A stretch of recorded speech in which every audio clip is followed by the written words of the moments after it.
তো হ্যালো বন্ধুরা, তোমাদের হচ্ছিল একটা জিনিস দেখাবো। মানে ফ্লিপকার্ট থেকে একটা পার্সেল নিয়েছি, নিজের জন্য একটা ড্রেস নিয়েছি, তো সেটাই দেখাবো। কিন্তু কেটে দেখাতে পারবো না, কারণ আনার সঙ্গে সঙ্গেই নিজে আগে হলো কেটে ড্রেসটা হলো পরে দেখেছি যে কীরকম কী লাগে, সেজন্য আর কেটে দেখাতে পারবো না। ভাঁজ করা আছে তো সেটাই দেখাচ্ছি।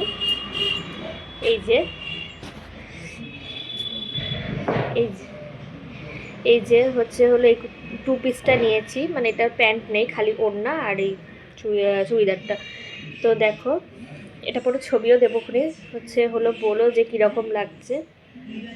তো দেখাই ওড়নাটা, আর এই যে এটার ওটার কালারের এই যে ওটা ভালো লাগলে বলো। তো আরেকবার দেখাই, এই যে এই যে চুড়িদারটা ভালো লাগলে বলো কীরকম লাগছে।